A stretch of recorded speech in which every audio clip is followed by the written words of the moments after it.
Hi hello friends, എല്ലാവർക്കും സുധീഷിൻ്റെയും ദീദിയുടെയും super upcoming വിശേഷത്തിലേക്ക് സ്വാഗതം. അതിനു മുമ്പ് നിങ്ങൾക്ക് ആർക്കെങ്കിലും ഞങ്ങളുടെ ചാനൽ ഇഷ്ടപ്പെടുമെങ്കിൽ സബ്സ്ക്രൈബ് ചെയ്യുക, ലൈക്ക് ചെയ്യുക, കമൻറ്റ് ചെയ്യുക. എല്ലാ ദിവസവും പുതുപുത്തൻ വിശേഷങ്ങളുമായിട്ട് എത്തുന്നതായിരിക്കും. അങ്ങനെ സുധീഷും നികേഷും ഹരീഷും സുഭാഷും നിധിയും യാത്ര തിരിക്കുകയാണ്. അങ്ങോട്ടാണ് നമ്മുടെ ടൂർ പ്ലാൻ ചെയ്ത പോലെ 2 ദിവസത്തെ ഒരു ടൂറാണ്. അങ്ങനെ നല്ല തണുപ്പും ഒക്കെ ഉള്ള സ്ഥലത്തേക്ക് നല്ല സെലക്ട് ചെയ്ത് മനോഹരമാകുന്ന ഒരു 2 ദിവസത്തെ യാത്ര തിരിക്കുകയാണ്. അതോടുകൂടി ആ യാത്ര കഴിഞ്ഞ് തിരിച്ച് വരുമ്പോൾ അവരുടെ മനസ്സിലെ നികേഷിൻ്റെ മനസ്സിലെ ആ വിഷമങ്ങളൊക്കെ മാറും. അതുപോലെ തന്നെ സുഭാഷ് ചേട്ടൻ ഈ വീടും അല്ലെങ്കിൽ ജോലിയുമായിട്ട് തന്നെ നിൽക്കുന്ന സാഹചര്യത്തിൽ നിന്നൊക്കെ ഒരു സമ്മർദ്ദത്തിൽ നിന്നൊക്കെ മാറി എന്ന് എൻജോയ് ചെയ്യാമല്ലോ എന്നൊക്കെ ഓർത്താണ് യാത്ര ചെയ്യുന്നത്. ആ യാത്രയ്ക്ക് പോകും മുമ്പ് തന്നെ നമ്മുടെ സുധീഷും ഹരീഷും തമ്മിൽ ചെറിയ വാക്കുതർക്കം ഉണ്ടാകുന്നുണ്ട്. അതും ഓടി വന്ന് നമ്മുടെ സുഭാഷ് പരിഹരിക്കുന്നുണ്ട്. മറ്റൊന്നുമല്ല, കാരണം ഹരീഷ് ഇങ്ങനെ വെളിയിൽ ഇങ്ങനെ ഫോണൊക്കെ വെച്ച് നോക്കിക്കൊണ്ട് നിൽക്കുന്ന സമയത്ത്, അല്ലെങ്കിൽ തന്നെ പ്രണയിക്കുന്ന പെൺകുട്ടിയെ നോക്കിക്കൊണ്ടിരിക്കുന്ന സമയത്ത് സുധീഷ് വന്ന് കളിയാക്കുകയും അങ്ങനെ അവർ അങ്ങോട്ടും ഇങ്ങോട്ടും വാക്കുതർക്കം ഉണ്ടാകുകയും ചെയ്യും. എന്തായാലും ഹരീഷും സുധീഷും കണ്ടു കഴിഞ്ഞാൽ എപ്പോഴും വഴക്കാണല്ലോ. അങ്ങനെ ഓടി വന്ന് സുഭാഷ് അത് പരിഹരിച്ച് എല്ലാവരെയും യാത്ര പോവുകയാണ്. യാത്ര പോകുന്ന സമയത്ത് നിധിയെ ഇമ്പ്രസ് ചെയ്യിക്കാൻ വേണ്ടി നമ്മുടെ സുധീഷ് പ്രണയഗാനങ്ങളൊക്കെ വെച്ച് മനോഹരമാകുന്ന രീതിയിൽ നിധിയുടെ മുഖത്തൊക്കെ നോക്കി ഒരു നിധിയുടെ മനസ്സിൽ കയറുവാനുള്ളൊരു പെടാപ്പാടൊക്കെ കാണാം കേട്ടോ. അങ്ങനെ യാത്ര പോകുന്നു. അങ്ങനെ യാത്ര ചെയ്ത് അവർ ആ സ്ഥലത്തെത്തുന്നു. മനോഹരമാകുന്ന ഒരു മലയുടെ മുകളിലുള്ള ആ പ്രദേശത്ത് ടൂറിസ്റ്റ് മേഖലയിലെത്തുന്നു. അങ്ങനെ അവർ ഇതിന് പോകുന്നതിന് മുമ്പ് തന്നെ സുധീഷ് പറഞ്ഞത് ഇതിൻ്റെ ചിലവ് മൊത്തം ഞാനാട്ടോ വഹിക്കുന്നത്, എനിക്ക് ആരും പൈസ തരണ്ട, ഞാൻ തന്നെ ഇതെല്ലാം ചെയ്തോളാം എന്ന് പറഞ്ഞിട്ട് പോയെങ്കിൽ തന്നെ യാത്ര തുടർന്ന് ഒരു അരമണിക്കൂറിന് ശേഷം തന്നെ സുധീഷിൻ്റെ നമ്മുടെ സുഭാഷിൻ്റെ കയ്യിൽ നിന്ന് പൈസ മേടിക്കേണ്ട സാഹചര്യങ്ങളൊക്കെ സുധീഷിന് ഉണ്ടാകുന്നുണ്ട്. അങ്ങനെ അതിനിടയിൽ അവർക്ക് പോകുന്ന വഴിക്ക് കഴിക്കാനുള്ള സ്വീറ്റ്സും അതുപോലെ ഫ്രൂട്ട്സൊക്കെ സുഭാഷ് ആട്ടോ മേടിക്കുന്നത്. അങ്ങനെ സുഭാഷ് മേടിച്ച് ഒരുപാട് പൈസ ചിലവാക്കുന്ന അതിനിടയ്ക്ക് അവർ അങ്ങനെ ആ സ്ഥലത്തെത്തി അടിച്ചു പൊളിച്ച് അവർ ഓരോ കാര്യങ്ങളൊക്കെ ചെയ്യുകയാണ്. പാർക്കിൽ കയറുന്നു, അങ്ങനെ ബോട്ടിൽ കയറുന്നു. അതിനൊക്കെ സുധീഷ് ചിലവ് വഹിക്കാമെന്ന് പറഞ്ഞെങ്കിലും ചിലവ് മൊത്തം വഹിക്കാൻ നമ്മുടെ സുഭാഷ് ചേട്ടൻ തന്നെയാട്ടോ. സുഭാഷ് ചേട്ടൻ്റെ കയ്യിൽ നിന്ന് ഇങ്ങനെ പൈസ ഇങ്ങനെ പോയിക്കൊണ്ടിരിക്കുക. ഈ സമയത്ത് ഹരീഷ് പറയുന്നുണ്ട്, ചേട്ടാ ഇതെല്ലാം സുധീഷ് ചേട്ടൻ അയാൾ വഹിക്കാമെന്ന് പറഞ്ഞിട്ട് ഇപ്പം സുധീഷ് സുഭാഷ് ചേട്ടനാണല്ലോ പൈസ മൊത്തം വഹിക്കുന്നത് എന്ന് പറയാം. അപ്പോൾ ഇത് സുധീഷിന് ഇഷ്ടപ്പെടില്ല. അവിടെ വെച്ച് വാക്കുതർക്കം ഉണ്ടാക്കാൻ ശ്രമിക്കുന്നുണ്ട്. എന്നാൽ സുഭാഷ് അതെല്ലാം ഒരു പറഞ്ഞ് പരിഹരിച്ച് പോവുകയാണ്. അതിനിടയ്ക്ക് റൂം എടുക്കണമെങ്കിൽ സുധീഷ് അല്പം പൈസ കയറ്റി പറഞ്ഞോ എന്നൊരു തോന്നലുണ്ടാവുക. കാരണം മറ്റൊന്നുമല്ല, ആ റൂം എടുക്കുന്ന സ്ഥലത്ത് ചെന്ന് പെൺകുട്ടിയുമായിട്ട് കുറച്ച് നേരം സംസാരിക്കുന്നുണ്ട്. എന്നാലും നിധി ഇതൊക്കെ കാണുന്നുണ്ട് കേട്ടോ. അപ്പം നിധിയെ കാണിക്കാൻ വേണ്ടി കൂടിയാണ് ഈ പെൺകുട്ടികളുടെ അടുത്ത് കൂടുതൽ സുധീഷ് സംസാരിക്കുന്നത് കേട്ടോ. എന്നിരുന്നാലും തിരിച്ച് മടങ്ങി വന്നിട്ട് റൂം എടുക്കുന്ന കാര്യം പറഞ്ഞപ്പോൾ 2 റൂമാണ് നമ്മൾ എടുക്കാൻ പോകുന്നത്. ഒന്ന് നിധിക്കും, ബാക്കി നമ്മൾ 4 പേരും ഒരു റൂമിലും കിടക്കണം എന്നാണ് തീരുമാനം. അങ്ങനെ റൂമിൻ്റെ ചാർജ് നോക്കിയപ്പോൾ ഒരുപാട് പൈസയാകുകയാണ്. അപ്പോൾ ഈ പൈസ സുഭാഷിൻ്റെ കയ്യിൽ നിന്ന് സുധീഷ് കൊടുക്കുക കേട്ടോ, മേടിക്കുകയെന്ന് പറയുമ്പോൾ കുറച്ച് പൈസ കൊടുക്കാൻ തുടങ്ങുമ്പോൾ സാരമില്ല ചേട്ടാ, സാരമില്ല, ഉള്ളത് ഇരിക്കട്ടെ എന്നും പറഞ്ഞ് ആ പൈസ മൊത്തം സുധീഷിൻ്റെ കയ്യിൽ നിന്ന് മേടിച്ച് കയ്യിലാക്കുന്ന ഒരു പരിപാടിയൊക്കെ നമുക്ക് വരുന്ന ദിവസത്തെ എപ്പിസോഡിൽ കാണാം. അതിനുശേഷം അവിടെ ചെന്നു അവർ മാക്സിമം എൻജോയ് ചെയ്യുന്നതിൻ്റെ ഇടയിൽ ഇടിവെട്ടിയവൻ്റെ തലയിൽ പാമ്പ് കടിച്ചെന്ന് പറഞ്ഞ പോലെ ഇതെൻ്റെ അതേ സമയത്ത് തന്നെ ഇവർ ടൂർ പ്ലാൻ ചെയ്ത് അതേ സമയത്ത് തന്നെ നിധിയുടെ വീട്ടുകാരും അവിടെ ഇരുന്ന് അവരും ഒരു ടൂർ പ്ലാൻ ചെയ്യട്ടോ. ആ പ്ലാൻ ചെയ്യുന്ന ടൂറും ഇവർ പോകുന്ന സുധീഷും നിധിയുമൊക്കെ പോകുന്ന സ്ഥലത്തൊക്കെ തന്നെയാണ്. അങ്ങനെ അവിടെ ഇവരെത്തുകയും അങ്ങനെ ഇവരെത്തിയപ്പോൾ നിധിയെ ഇവർ കാണുകയും നിധി ഇവരെ കാണുകയും ചെയ്തപ്പോൾ ഓടിച്ചെന്ന് തൻ്റെ അമ്മയുടെ അടുക്കൽ ചെന്ന് സംസാരിക്കാൻ ശ്രമിക്കുമ്പോൾ നിധിയുടെ അമ്മ നിധിയെ അപമാനിച്ച് അവിടെ നിന്ന് പറഞ്ഞു വിടുകയാട്ടോ. അങ്ങനെ അതിനിടയ്ക്ക് തന്നെ സഹോദരനും അപമാനിച്ച് പറഞ്ഞുകൂടെ. ഇതിനിടയ്ക്ക് നമ്മുടെ നിധിയുടെ സഹോദരൻ്റെ ഭാര്യയും കുട്ടിയും നിധിയോട് വളരെ സ്നേഹത്തോടു കൂടി ഇടപെടാൻ ശ്രമിക്കുകയും അങ്ങനെ ചിരിക്കുകയും ഒക്കെ ചെയ്യുന്നൊരു ഭാഗമൊക്കെ ഉണ്ട്. അപ്പോൾ അത് കാണുമ്പോൾ നിധിക്ക് വളരെ സങ്കടമുണ്ടാവുകയാണ്. കാരണം തൻ്റെ അമ്മ ഇതുപോലെ മാറുമെന്ന് ഒരിക്കലും വിചാരിച്ചതല്ല. അങ്ങനെ തൻ്റെ അമ്മ തന്നെ ചീത്ത പറയുകയും അങ്ങനെ അപമാനിച്ച് ഇവിടുന്ന് മാറ്റി വിടുകയും ചെയ്യുന്നൊരു ഭാഗമുണ്ട്. ഈ സമയത്ത് സുധീഷും സുഭാഷും ചെന്ന് ആശ്വസിപ്പിക്കുകയും വീണ്ടും അവരുടെ സന്തോഷത്തിൽ പങ്കുചേരുകയും ചെയ്യുന്നൊരു ഭാഗമുണ്ട്. ഇതിനിടയിൽ വൈകിട്ട് ഒരു പ്രോഗ്രാം നടക്കുന്നുണ്ട്, പാട്ടും മേളവും ഒക്കെ ആയിട്ട്. അപ്പോൾ ഈ പാട്ടും മേളവും ഒക്കെ കണ്ടുകൊണ്ടിരിക്കുന്ന സമയത്ത് നമ്മുടെ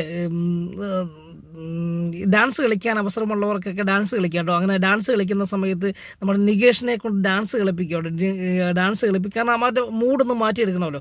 അങ്ങനെ നികേഷിനെ കൊണ്ട് ഡാൻസ് കളിപ്പിക്കുന്ന സമയത്ത് പെട്ടെന്ന് ഈ നിധിയുടെ സഹോദരൻ അവിടെ ചെന്ന് അവർ കാശൊക്കെയുള്ള ആളുകളായതുകൊണ്ട് തന്നെ അവിടുത്തെ സ്റ്റാഫുകളുമായിട്ട് സംസാരിക്കുകയും അവനെ ഒന്ന് ഈ ഇമ്മാരെ നാണം കിടത്തണം, അതിനുവേണ്ടി എന്താണ് ചെയ്യേണ്ടതെന്ന് ഇങ്ങനെ ആലോചിച്ച് പാട്ട് നല്ല അടിപൊളിയായിട്ട് നികേഷ് ഡാൻസ് കളിച്ചുകൊണ്ടിരിക്കുന്നതിനിടയ്ക്ക് പാട്ടിൻ്റെ ഋതം മാറ്റുകയും അങ്ങനെ പെട്ടെന്ന് അപ്സെറ്റായി പോകുന്ന നികേഷിനെ കാണാം. എന്നിരുന്നാലും തൻ്റെ സഹോദരങ്ങൾ പറയുകയാണ്, സുഭാഷും സുധീഷൊക്കെ പറയടാ നീ അതിനനുസരിച്ച് കളിച്ചോ, ഏത് പാട്ട് വന്നാലും അതനുസരിച്ച് കളിച്ചോളാൻ പറയുക. അങ്ങനെ ഏതൊക്കെ ഋതം മാറ്റുന്നു അതനുസരിച്ച് നികേഷ് ഡാൻസ് കളിച്ച് നല്ലൊരു ആളുകളുടെ കയ്യിൽ നേടുന്ന ഒരു ഭാഗങ്ങളൊക്കെ ഉണ്ട് കേട്ടോ. അതിനുശേഷം കാണുന്ന വളരെ മോശമാകുന്ന രീതിയിൽ അവർ നിധിയുടെ വീട്ടുകാർ ഇടപെടുകയും അങ്ങനെ അവിടെ വെച്ച് ആ പ്രോഗ്രാമിനിടയിൽ വെച്ച് നികേഷിനെയും സുധീഷിൻ്റെ വീട്ടുകാരെയും അപമാനിക്കാൻ ശ്രമിക്കുകയൊക്കെ ചെയ്യുന്നൊരു ഭാഗങ്ങളൊക്കെ ഉണ്ട്. എന്നാൽ ആ സമയത്ത് നമ്മുടെ നിധി ഇടപെടുകയും അങ്ങനെ ഇനി നോക്കിയിരുന്നിട്ട് കാര്യമില്ല, ക്ഷമിക്കാൻ പറ്റുന്നതിൻ്റെ മാക്സിമം ക്ഷമിച്ചു, ഇനി അങ്ങനെ ക്ഷമിക്കാൻ പറ്റില്ലല്ലോ എന്നോർത്ത് നിധി അതിൻ്റെ അകത്ത് ഇടപെടുകയും നിധി തൻ്റെ അച്ഛനോടും അമ്മയോടും കതർത്ത് സംസാരിക്കുകയും അത് അവർക്ക് സങ്കടമുണ്ടാകുകയും അതിനനുസരിച്ച് ആളുകളുടെ മുന്നിൽ വെച്ച് അവരും തിരിച്ച് നിധിയെയും നിധിയുടെ വീട്ടുകാരെയും അപമാനിക്കുകയൊക്കെ ചെയ്യണം. അങ്ങനെ വളരെ സങ്കടത്തോടു കൂടി അവർ ആ റൂമിലേക്ക് പോകുന്നു. അവരെ അവിടുന്ന് മാറ്റണം എന്ന് പോലും ഈ നിധിയുടെ വീട്ടുകാർ ഈ ഹോട്ടലിൻ്റെ മാനേജരോട് പറയുകയാണ്. അപ്പം അവർക്കൊന്നും ചെയ്യാൻ പറ്റാത്ത അവസ്ഥയാണ്. എന്നിരുന്നാലും ഈ സമയത്ത് നിധി പറയുന്നുണ്ട്, സാർ ഇത് ഞങ്ങളുടെ ഫാമിലി വിഷയമാണ്, അതിൻ്റെ പേരിൽ ഇവിടെ വന്നൊരു വിഷയമുണ്ടാക്കുകയും ഇവിടെ വന്ന് അത് നിങ്ങളെ ബാധിക്കുന്ന കേസല്ല, അത് ഞങ്ങളായിട്ട് ആരോടും വഴക്കുണ്ടാക്കാൻ പോകുന്നില്ല, ഇവരിങ്ങോട്ട് വന്നതാണ്, അതുകൊണ്ട് ഞങ്ങളുടെ ഭാഗത്ത് ന്യായമുണ്ട് എന്ന് പറയുകയും അങ്ങനെ ഇവർ പല രീതിയിൽ ഞങ്ങളെ അപമാനിക്കാൻ ശ്രമിക്കുന്നുണ്ട്, പക്ഷെങ്കിൽ അത് ഞങ്ങൾക്ക് താങ്ങാൻ പറ്റില്ല എന്നൊക്കെ പറഞ്ഞ് ആ പ്രശ്നം പരിഹരിക്കുന്ന ഒടുവിൽ സുഭാഷും നിതീഷും ഹരീഷും ഇവരെല്ലാം കൂടെ പുറമുറിയിലേക്ക് പോകുന്ന ഒരു ഭാഗമുണ്ട് കേട്ടോ. അങ്ങനെ എന്തായാലും അതിനുശേഷം പകൽ വീണ്ടും ഒരുമിച്ച് ഒരു വലിയൊരു കോട്ടേജാണ്, അവിടെ ഒരുമിച്ച് അവിടെയുള്ള താമസിക്കുന്നവരെല്ലാം പങ്കെടുക്കുകയും വലിയൊരു പരിപാടി നടത്തുകയും അവിടെ വെച്ചും നികേഷിനെയും അതുപോലെ ഹരീഷിനെയും സുധീഷിനെയൊക്കെ അപമാനിച്ച് വിടുന്ന ഒരു ഭാഗങ്ങളൊക്കെ വരുന്ന ദിവസത്തെ എപ്പിസോഡ് കാണാം. അതിനുശേഷം കാണാൻ പോകുന്ന അങ്ങനെ ടൂറൊക്കെ പ്ലാൻ ചെയ്ത് അല്പം സന്തോഷത്തോടുകൂടി സന്തോഷിക്കാൻ പോയതാണെങ്കിലും മടങ്ങി വരുമ്പോൾ വളരെ ദുഃഖകരമാകുന്ന ഒരവസ്ഥയാണ്. കാരണം പോരുന്ന ദിവസം നികേഷ് ഇങ്ങനെ ആ പാർക്കിൽ കൂടെ പോകുമ്പോൾ കുട്ടികൾ അവിടെ കിടന്ന് പാർക്കിൽ നിന്ന് കളിക്കുകയും ചിരിക്കുകയൊക്കെ ചെയ്യുന്നത് കണ്ട് അപ്പം പെട്ടെന്ന് ഈ നിധിയുടെ ചേട്ടൻ്റെ കൊച്ച് ആ ഒരു ഊഞ്ഞാലിൽ കയറാൻ പറ്റാതെ വളരെ വിഷമിച്ച് സങ്കടത്തോടുകൂടി നിൽക്കുകയാണ്. അപ്പോൾ പെട്ടെന്ന് നികേഷ് എന്ന് ആ കൊച്ചിനോട് ചോദിക്കുക, എന്താണ് മോളെ എന്ന് ചോദിക്കുമ്പോൾ എനിക്ക് ഊഞ്ഞാലിൽ കയറാനും ആട്ടാനും ആരുമില്ല എന്ന് പറയുകയാണ്. പെട്ടെന്ന് നികേഷ് ആ കുട്ടിയെ എടുത്ത് ഊഞ്ഞാലിൽ കയറ്റുകയും അങ്ങനെ ആട്ടിക്കൊണ്ടിരിക്കുന്ന സമയത്ത് പെട്ടെന്ന് നിധിയുടെ അമ്മ ഇത് കാണുകയും ഓടി വന്ന് നികേഷിനെ അപമാനിക്കുകയും ചെയ്യും. അങ്ങനെ അപമാനിച്ചിട്ട് പറയുകയാണ്, നീ എൻ്റെ കൊച്ചിനെ തട്ടിക്കൊണ്ടു പോകാൻ ശ്രമിക്കുവല്ലടാ എന്ന് ചോദിച്ച് വളരെ മോശമായ രീതിയിൽ അപമാനിക്കുക. ഈ സമയത്ത് നിധിയുടെ അച്ഛനും ചേട്ടനും ഒക്കെ പാഞ്ഞു വരിക. അന്നേരം അവരോട് പറയുകയാണ്, ഇവൻ നമ്മുടെ കൊച്ചിനെ തട്ടിക്കൊണ്ട് പോകാൻ ശ്രമിച്ചു എന്ന് പറയാം. അപ്പോൾ നികേഷ് പറയുകയാണ്, ഇല്ല സാർ, ഞാൻ ഈ കുട്ടിയെ ഊഞ്ഞാലിൽ ഇരുന്ന് ആട്ടുകയായിരുന്നു എന്ന് പറയാം. അപ്പം നിധിയുടെ അമ്മ പറയുന്നതാണ്, അല്ല ഇവൻ ഞാൻ വരുന്ന സമയത്ത് ഇവൻ കുട്ടിയെ തട്ടിക്കൊണ്ട് പോകാൻ ശ്രമിക്കുകയാണ്, അപ്പോൾ എന്നെ കണ്ടുകൊണ്ട് പെട്ടെന്ന് കുട്ടിയെ ഊഞ്ഞാലാട്ടുകയായിരുന്നു എന്ന് പറയുകയാണ്. അപ്പോൾ പെട്ടെന്ന് നിധി അതിലേ വരികയും നിധി ഇതിൻ്റെ അകത്ത് ഇടപെടുകയും നിധി അതിശക്തമായിട്ട് ഇടപെടുകയും ചെയ്യും കേട്ടോ. ഇടപെട്ട് അവരോട് ചോദിക്കുക, നിങ്ങൾ ആവശ്യമില്ലാത്ത കാര്യങ്ങൾ പറയില്ല, വ്യക്തിപരമാകുന്ന വൈരാഗ്യത്തിൻ്റെ പേരിൽ ഇവരെ നിങ്ങൾ കളിയാക്കല്ല് എന്ന് പറയുകയാണ്, ഇവരെ അപമാനിക്കില്ലെന്ന് പറയാം കേട്ടോ. ഈ സമയത്ത് പറയാം, നിനക്കെന്നാണ് ഈ വീട്ടുകാരൊക്കെ ഉണ്ടായ 4 പേരുടെ കൂടെ നീ ടൂറ് 4 ആണുങ്ങളുടെ കൂടെ നീ കറങ്ങാൻ വന്നവൾ ലേഡി എന്ന് ചോദിക്കുക കേട്ടോ. അപ്പോൾ പെട്ടെന്ന് നിധിക്ക് ദേഷ്യം വരുന്നുണ്ട്. ദേഷ്യം പറഞ്ഞിട്ട് പറയാം, നിങ്ങൾ എന്നെ പെറ്റ തള്ളയാണോ, എന്തൊരു സ്വന്തം മോളെക്കുറിച്ച് എന്തൊരു അപവാദമാണ് നിങ്ങൾ പറയാൻ ശ്രമിക്കുന്നത് എന്ന് ചോദിക്കുക കേട്ടോ.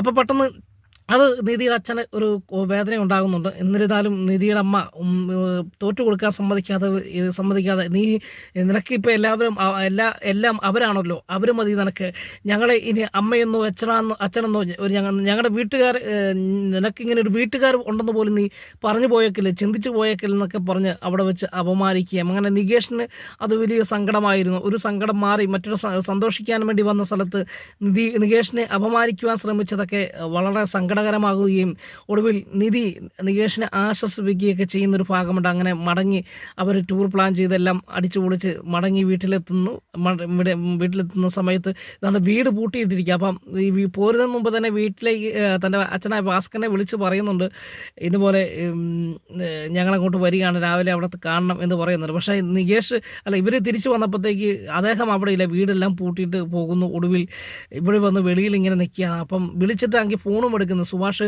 തൻ്റെ അച്ഛനെ ഫോൺ വിളിച്ചിട്ടാണെങ്കിൽ എടുക്കുന്നുമില്ല കേട്ടോ. ഒടുവിൽ നികേഷ് ചെന്ന് കതകിൻ്റെ വലിച്ച് ചവിട്ടുകയും ആ സമയത്ത് നിധി പറയുകയാണ്, ആവശ്യമില്ലാത്ത വീടെന്തിനാ നശിപ്പിക്കുന്ന, അച്ഛൻ ഇപ്പോൾ വരുമായിരിക്കും എന്ന് പറയാം. അപ്പം ആ സമയത്താണ് പാട്ടൊക്കെ പാടി സൈക്കിളുമായിട്ട് ഭാസ്കരൻ വരുന്നത്. ഭാസ്കരൻ വന്നതേ ഭാസ്കരനുമായിട്ട് തന്നെ മക്കൾ വഴക്കുണ്ടാക്കുകയും അത് ചൂടാകുകയും ചെയ്യും. അപ്പം നിങ്ങൾ എവിടെ പോയതാണ്, ഞാൻ നിങ്ങൾ രാവിലെ വരുമെന്ന് പറഞ്ഞതല്ലേ എന്ന് ചോദിക്കുക കേട്ടോ സുധീഷ്.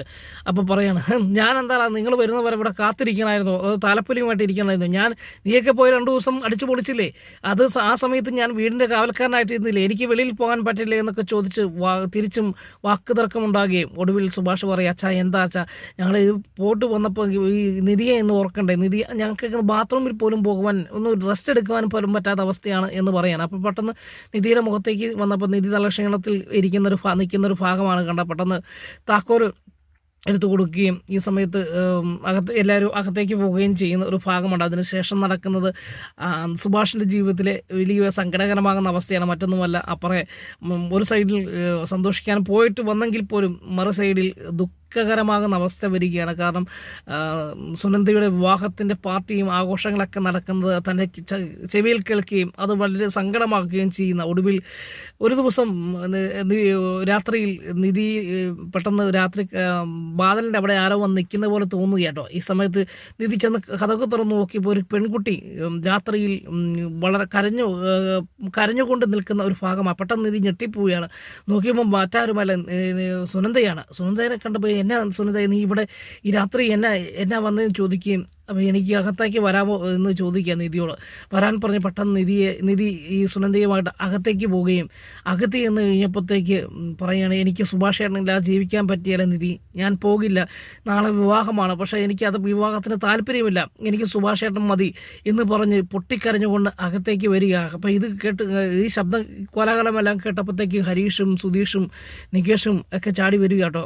പെട്ടെന്ന് നോക്കിയപ്പോഴത്തേക്ക് സുനന്ദ അവിടെ നിന്ന് പൊട്ടിക്കരയുക, എനിക്ക് സുഭാഷേട്ടനില്ല ജീവിക്കാൻ പറ്റില്ല എന്ന് പറഞ്ഞ് പൊട്ടിക്കരയുകയും ഈ സമയത്ത് പെട്ടെന്ന് ഭാസ്കരനും അകത്തേക്ക് വരുമ്പോഴത്തേക്ക് സുനന്ദ നിൽക്കുകയും ചെയ്യുന്ന കണ്ടപ്പോൾ ദേഷ്യമുണ്ടാകുകയും സുനന്ദരെ അവിടുന്ന് വഴക്ക് പറഞ്ഞ് ഓടിക്കാൻ ശ്രമിക്കുക. പെട്ടെന്ന് അപ്പോൾ പൊട്ടിക്കരഞ്ഞുകൊണ്ട് സുനന്ദ പറയാം, മാമ എന്നെ പറഞ്ഞു വിടില്ല, എനിക്ക് പോകാൻ പറ്റില്ല, എനിക്ക് സുഭാഷേട്ടനില്ല പറ്റത്തില്ല എന്ന് പറയുക. പെട്ടെന്ന് സുഭാഷേട്ടനും ഇറങ്ങി വരും കേട്ടോ. അപ്പോൾ സുഭാഷേട്ടൻ ഞെട്ടിപ്പോവുകയാണ്. അങ്ങനെ സുഭാഷിൻ്റെ മുൻപിൽ കിടന്ന് പൊട്ടിക്കരയുന്ന സുനന്ദനെയൊക്കെ കാണാം. അപ്പം എന്ത് ചെയ്യണമെന്നറിയത്തില്ല. അപ്പം സുധീഷൊക്കെ പറയുന്നുണ്ട്, ഇവളെ വിശ്വസിക്കാൻ പാടില്ല, ഇവള് നമ്മളെ ചതിക്കും, ഒന്ന് ചതിച്ചതല്ലേ, അമ്പലത്തിൽ വരാമെന്ന് പറഞ്ഞിട്ട് ഇവള് ചതിച്ചു, ഇനി ഇവളെ വിശ്വസിക്കില്ല, ഇവളെ പറഞ്ഞു വിടാൻ പറയും. പെട്ടെന്ന് ഈ സമയത്ത് എല്ലാവരുടെയും കാലിൽ വീണ് സുനന്ദ കരയും കേട്ടോ. കരഞ്ഞിട്ട് പറയും, എനിക്കിപ്പോൾ പറ്റത്തില്ല, നാളെ എനിക്ക് വിവാഹം നടന്നു കഴിഞ്ഞാൽ ഞാൻ മരിക്കും, അതുകൊണ്ട് എനിക്ക് പറ്റില്ല, എനിക്ക് സുഭാഷേട്ടൻ മതി, സുഭാഷേട്ടനില്ലാത്തൊരു ജീവിതം എനിക്ക് വേണ്ട എന്ന് പറഞ്ഞ് പൊട്ടിക്കരയുകയും ഒടുവിൽ അത് സീരിയസ് ആയിട്ടുള്ള കാര്യമാണ്, സുനന്ദ രണ്ടും കൽപ്പിച്ചിറങ്ങി വന്നതാണ് എന്ന് മനസ്സിലാക്കിയ ഒടുവിൽ ആ രാത്രി തന്നെ ഒരു താലി കെട്ടുവാൻ സുഭാഷിനെ കൊണ്ട് ഒരു താലി കെട്ടിപ്പിക്കാൻ ശ്രമിക്കുക കേട്ടോ. അങ്ങനെ സുഭാഷിനെ പെട്ടെന്ന് പോയി ഒരുക്കുകയും സുഭാഷ് അതിന് തടയുന്നുണ്ട്, ഇല്ല എന്നെ കാണിക്കുന്ന അതൊന്നും ശരിയാകുന്ന നടപടിയല്ല, അവളുടെ വിവാഹം നാളെയാണെന്നൊക്കെ പറയുന്നുണ്ട്. പക്ഷേ തൻ്റെ സഹോദരന്മാരെല്ലാം കൂടെ നിർബന്ധിച്ച് രാത്രി തന്നെ സുഭാഷിനെ ഒരുക്കുകയും അങ്ങനെ ഈ സമയത്ത് രാത്രിയിൽ തന്നെ ഒരു താലി കെട്ടുവാൻ വേണ്ടി ശ്രമിക്കുക. അപ്പോൾ ഈ സമയത്ത് താലിമാലയില്ല. അന്നേരം ഓർത്തത് കഴിഞ്ഞ ദിവസം അമ്പലത്തിലേക്ക് കൊണ്ടുപോയ ആ താലിമാല, സുനന്ദയുടെ കഴുത്തിൽ കെട്ടുവാൻ കൊണ്ടുപോയ താലിമാല ഇവിടെ ഇരിപ്പുണ്ടല്ലോ എന്ന് ചിന്തിക്കുകയും പെട്ടെന്ന് സുധീഷ് ആ താലിമാല എടുത്തുകൊണ്ട് വന്ന് അവരുടെ കയ്യിലേക്ക് നീട്ടുമ്പോൾ ഭാസ്കരൻ അത് പിടിച്ചും മേടിച്ചിട്ട് പറയാം, എടാ ഇവിടെ മൂത്തവർ നിൽക്കുമ്പോൾ നീയല്ല കൊടുക്കേണ്ടത്, ഞാനാണ് കൊടുക്കേണ്ടത് എന്ന് പറയുകയും അങ്ങനെ സുഭാഷിൻ്റെ കയ്യിലേക്ക് ആ താലിമാല കൊടുത്തിട്ട് സുനന്ദയുടെ കഴുത്തിൽ കെട്ടാൻ പറയുകയും ചെയ്യും. അങ്ങനെ മനസ്സോടുകൂടിയാണെങ്കിലും സുഭാഷ് ആ താലിമാല കഴുത്തിൽ കെട്ടാൻ ശ്രമിക്കുന്ന സമയത്ത് പുറത്തുനിന്ന് കഥകളിൽ ആരോ വലിച്ച് ചവിട്ടുന്ന ഒരു ശബ്ദം കേൾക്കുകയും പെട്ടെന്ന് എല്ലാവരും തരിച്ചു നിൽക്കുകയും ചെയ്യുന്നൊരു ഭാഗങ്ങളൊക്കെ ആയിരിക്കും വരുന്ന എപ്പിസോഡിൽ കാണാൻ പോകുന്നത്.